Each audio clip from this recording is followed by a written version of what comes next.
Kisah ini dimulai di SD Muhammadiyah Gantong, sebuah sekolah yang hampir ditutup karena minim murid. Di hari pertama tahun ajaran baru datang. Sekolah itu akan dibubarkan jika tidak ada murid ke-10. Dan akhirnya Harun datang, seorang anak istimewa. Ia menjadi penentu hidup matinya sekolah ini.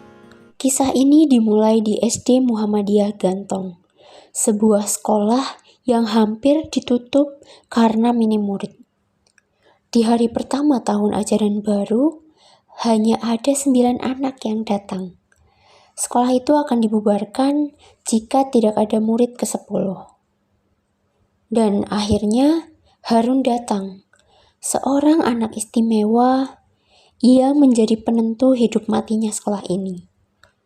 Dan dari sinilah perjalanan Laskar Pelangi dimulai. Ada Ikal, si narator cerita, anak yang penuh rasa ingin tahu.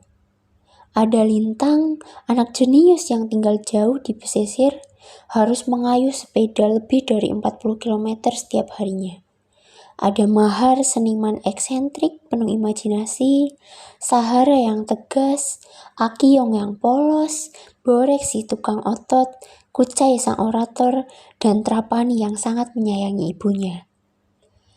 Mereka belajar di ruang kelas sederhana dengan atap bocor dan papan tulis yang tua. Tapi di sana pula mereka belajar arti perjuangan, keberanian, dan rasa persaudaraan yang sejati. Di balik semangat anak-anak ini, berdirilah 2 sosok luar biasa. Ibu Muslimah atau Bu Mus, guru muda yang penuh kasih sayang dan dedikasi, dan ada Pak Harfan, kepala sekolah yang baik dan bijaksana, serta sabar. Mereka mengajar bukan karena gaji, tapi karena panggilan hati. Dengan alat seadanya, mereka menanamkan nilai-nilai luhur dan membakar semangat murid-muridnya untuk bermimpi lebih jauh. Perjalanan mereka tak mudah. Lintang yang jenius terpaksa berhenti sekolah demi menafkahi keluarganya. Sekolah sering dihina dibandingkan dengan SDPN Timah yang kaya raya dan modern, tapi semangat mereka tak pernah padam.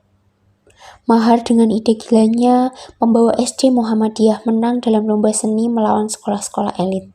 Mereka bahkan hampir mengalahkan SDPN Timah dalam lomba cerdas cermat, meski akhirnya kalah tipis. Mereka kalah, tapi juga menang. Karena dari sanalah mereka belajar bahwa kemenangan sejati adalah terus berjuang meski dunia tak berpihak. Duka pun datang. Pak Harfan, sang kepala sekolah, meninggal dunia. Sekolah kembali diambang kehancuran.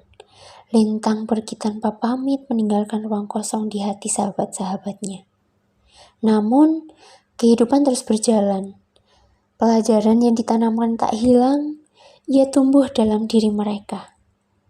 Bahwa pendidikan bukan hanya soal bangku sekolah, tapi soal membentuk jiwa dan harapan. Tahun demi tahun berlalu. Ikal tumbuh dewasa melanjutkan sekolah hingga ke luar negeri. Tapi ia tak pernah melupakan Laskar Pelangi. Sebuah kenangan masa kecil yang tak ternilai. Tentang sahabat-sahabatnya, tentang guru-gurunya, dan tentang sebuah sekolah reot yang mengajari arti hidup. Laskar Pelangi bukan sekedar novel. Ia adalah cermin dari wajah Indonesia dengan segala kesederhanaan, ketimpangan, tapi juga semangat dan cita-cita yang tak pernah mati. Karena seperti kata Pak Harfan, hiduplah untuk memberi sebanyak-banyaknya, bukan menerima sebanyak-banyaknya. Karena mimpi bisa tumbuh dari sekolah kecil manapun, dari anak siapapun, dan dari hati yang paling sederhana.